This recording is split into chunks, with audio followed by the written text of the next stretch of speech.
Hi friends, welcome back to my channel. ఈరోజు మనం చేసుకోబోయే రెసిపీ పోలేలు అండి. ఎంత ఫ్లఫీగా వచ్చాయి చూడండి, పర్ఫెక్ట్గా వస్తాయి చూడండి. పర్ఫెక్ట్గా క్వాంటిటీతో సహా చెప్తాను. ఈ విధంగా చేయండి, చాలా పర్ఫెక్ట్గా వస్తాయి. ఒక బౌల్ తీసుకొని ఈ కప్పుతో 2 కప్పుల శనగపప్పు తీసుకోవాలి.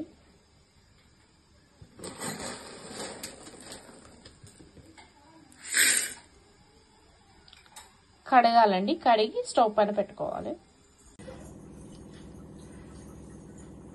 కడిగిన పప్పు స్టవ్ మీద పెట్టేసుకోవాలి. స్టవ్ ఆన్ చేసుకొని పైన నురుగు మొత్తం తీసేయాలండి. నురుగు వస్తూ ఉంటే ఒక పప్పు తీసుకొని ఉడికిందా లేదా చెక్ చేసుకోవాలండి. ఈ విధంగా అంటే మెత్తగా కావాలండి. మెత్తగా అయితే ఉడికినట్టండి. ఈ వాటర్ వంపేసి బెల్లం వేసుకోవాలి. బెల్లం అనేది ఈ విధంగా తురుముకోవాలండి. ఏ కప్పుతో పప్పు తీసుకున్నామో ఆ కప్పుతో బెల్లం తీసుకోవాలి. 2 కప్పుల పప్పు తీసుకుంటే 2 కప్పుల బెల్లం తీసుకోవాలి. వాటర్ వంపేసాం కదండి. ఇప్పుడు బెల్లం వేసుకొని ఉడికించుకోవాలండి. కొద్దిసేపు బాగా కలపాలి, మాడనియొద్దు. ఈ విధంగా కలుపుకోవాలండి. కొద్దిసేపు ఉడకనియాలండి. బెల్లం అనేది కరిగేంత వరకు ఉడకనియాలి. చిన్న మంట మీద ఉడికించుకోవాలి. ఒక మిక్సీ జార్ తీసుకోండి. ఈ విధంగా తీసుకోవాలి. పలుకు లేకుండా చక్కెర వేసుకోవాలి. పట్టేసుకోవాలి. మిక్సీ స్టవ్ ఆన్ చేసుకొని పాన్ పెట్టుకోవాలి. పాన్ పెట్టుకొని కొంచెం ఆయిల్ అప్లై చేసుకోవాలి. కొంచెం చల్లారాక మిక్సీకి పట్టేసుకోవాలి. మళ్ళీ ఈ పప్పు అనేది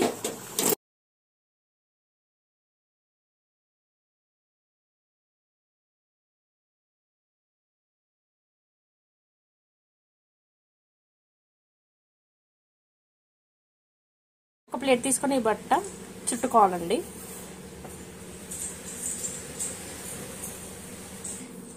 పిండి ముద్ద తీసుకోవాలి.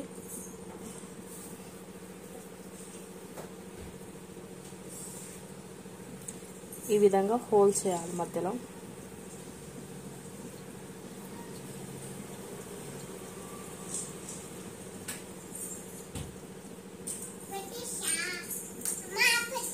ఈ విధంగా పప్పు తీసుకొని ఈ విధంగా పెట్టేసుకొని ఈ విధంగా క్లోజ్ చేసేసుకోవాలి. ఈ విధంగా తలుచుకోవాలి. ఈ విధంగా ఆయిల్ అప్లై చేసుకోవాలండి.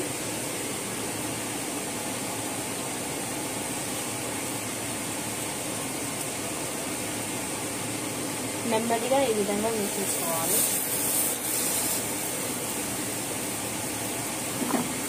కొంచెం పాలాట మిగిలితే ఆయిల్ కూడా వేసేసుకోవాలి.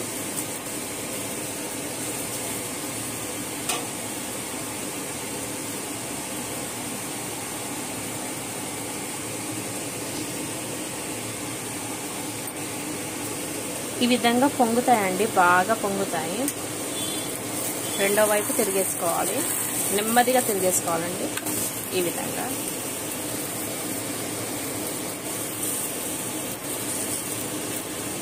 ఈ విధంగా కాల్చుకోవాలండి. మాడనీయకుండా కాల్చుకోవాలి. ఇంతే అండి, పోలాలు రెడీ అయిపోయినాయి. ఇంతే చూడండి. ఇంతే అండి పోలాలు రెడీ చేసుకోవడం.